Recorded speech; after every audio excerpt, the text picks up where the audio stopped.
Transients in Arcadia.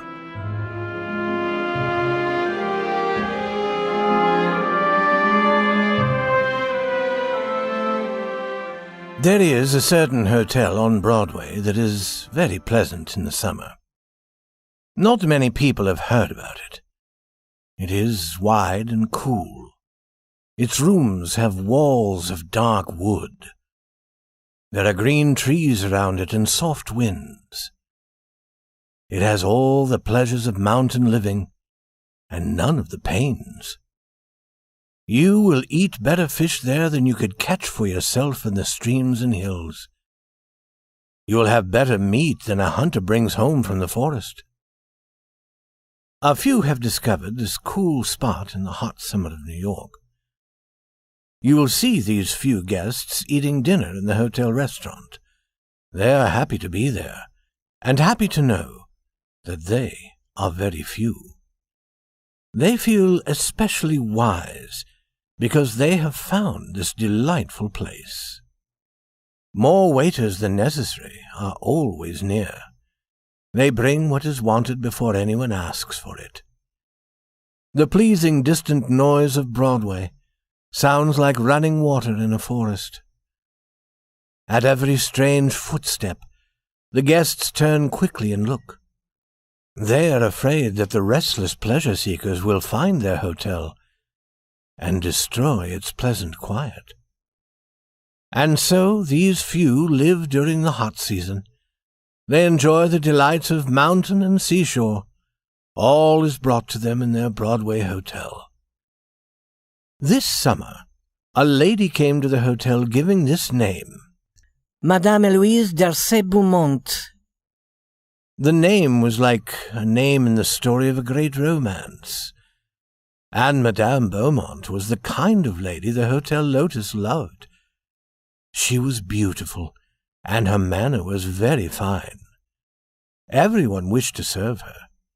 The other guests believed that, as a guest, she was perfection. This perfect guest did not often leave the hotel. In this, she was like the other guests of the Hotel Lotus. To enjoy that hotel, one needed to forget the city. New York might have been miles away. At night, sometimes one might go out, but during the hot day one remained in the cool shade of the Lotus. Madame was alone in the Hotel Lotus. She was alone as a queen is alone because of her high position. She rose from bed late in the morning. She was then a sweet, soft person who seemed to shine quietly. But at dinner she was different. She would wear a beautiful dress. I cannot find words fine enough to tell about it. Always there were red flowers at her shoulder. When the head waiter saw a dress like this, he met it at the door. You thought of Paris when you saw it, and of the theatre, and of old romances. A story about Madame Beaumont was told among the guests in the Hotel Lotus. It was said that she was a woman who had travelled all over the world. It was said that she knew the most important people everywhere. It was said that in her white hands she held the future of certain nations. It was no surprise, they said, that such a lady should choose the Hotel Lotus. It was the most desirable and the most restful place in America during the heat of summer. On the third day of Madame Beaumont's stay in the hotel, a young man entered as a guest. His clothes were quiet, but good. His face was pleasant. His expression was that of a man who had travelled and could understand the world. He said that he would remain 3 or 4 days. He asked about the sailing of certain ships. He seemed to like this hotel the best of all he had known. The young man put his name down on the list of hotel guests. Harold Farrington. It was a name with a fine sound, and the young man belonged perfectly in the quiet life of the Lotus. In one day he became like all the other guests. Like them, he had his table and his waiter. He also had the same fear that the wrong people might suddenly discover this hotel and destroy its peace. After dinner on the next day, Madame Beaumont dropped something as she passed Harold Farrington's table. He picked it up and, following her, returned it. He spoke only a few quiet words as he did this, and she was pleased by his good manners. She knew that he was a gentleman. Guests of the Lotus seemed to understand each other very easily. Perhaps it was the result of having discovered this Broadway hotel.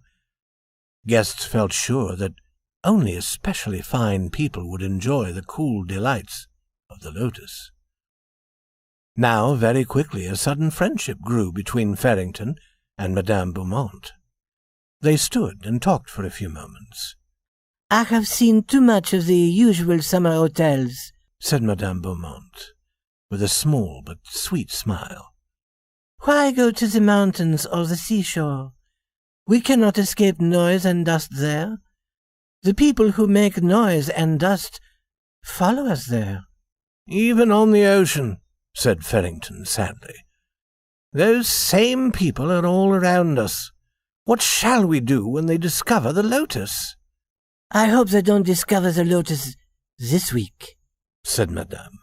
"I only know one other place I like as well. It is the beautiful home of a prince in the mountains in Europe." "The best people," said Farrington, "are seeking for the quiet places like this one, where they can escape the crowds." "I promise myself 3 more days of this delightful rest," said Madame Beaumont. "The next day, my ship sails." Harold Farrington's eyes showed that he was sorry. "I, too, must leave then," he said. "But I am not sailing for Europe." "We cannot stay here forever, though it is so delightful," said Madame Beaumont. "I like it better than my usual life, which is too full of people. I shall never forget my week in the Hotel Lotus." "Nor shall I," said Farrington in a low voice, "and I shall never like the ship that carries you away." On their last evening, the two sat together at a little table. A waiter brought them something cool to eat. Madame Beaumont was wearing the same beautiful dress. She seemed thoughtful. When she had finished eating, she took out $1.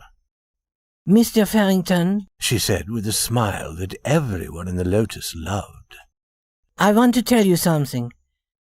I am going to leave early tomorrow morning because I must go back to work. I work selling women's clothes at Casey's shop. That $1 is all the money I have. I won't have any more till I get paid at the end of the week. You're a real gentleman, and you've been good to me. I wanted to tell you before I went. For a year I've been planning to come here. Each week I put aside a little of my pay so I would have enough money. I wanted to live 1 week like a rich lady. I wanted to get up in the morning when I wished. I wanted to be served by waiters. I wanted to have the best of everything. Now I've done it, and I've been happier than I ever was before. And now I'm going back to work. I wanted to tell you about it, Mr. Farrington, because I thought you liked me, and I liked you. This week I've told you many things that weren't true. I told you things I've read about. They never happened to me. I've been living in a story. It wasn't real. I wanted you to think I was a great lady. This dress I'm wearing, it's the only pretty dress I own. I haven't paid for it yet. I'm paying for it a little at a time. The price was $75. It was made for me at O'Dowd and Levinsky's shop. I paid $10 first, and now I have to pay $1 a week until it's all paid. And that's all I have to say, Mr. Farrington. Except that my name is Mamie Civiter, and not Madame Beaumont. Thank you for listening to me. This $1 is the $1 I'm going to pay for my dress tomorrow. And now, I'll go up to my room. As Harold Farrington listened, his face had not changed. When she had finished, he took out a small book and began to write in it. Then he pulled out the small page with his writing on it and gave it to her, and he took the $1 from her hand. "I go to work, too, tomorrow morning," he said, "and I decided to begin now. That paper says you've paid your $1 for this week. I've been working for O'Dowd and Levinsky for 3 years. Strange, isn't it? We both had the same idea. I always wanted to stay at a good hotel. I get $20 a week. Like you, I put aside a little money at a time until I had enough. Listen, Mamie, will you go to the pleasure park on Coney Island with me on payday?" The girl who had been Madame Eloise Darcy Beaumont smiled. "I'd love to go, Mr. Farrington. Coney will be all right. Although, we did live with rich people for a week." They could hear the night noises of the hot city. Inside the Hotel Lotus, it was cool. The waiter stood near, ready to get anything they asked for. Madame Beaumont started up to her room for the last time. And he said, "Forget that Harold Farrington, will you? McManus is the name. James McManus. Some call me Jimmy." "Good night, Jimmy," said Madame.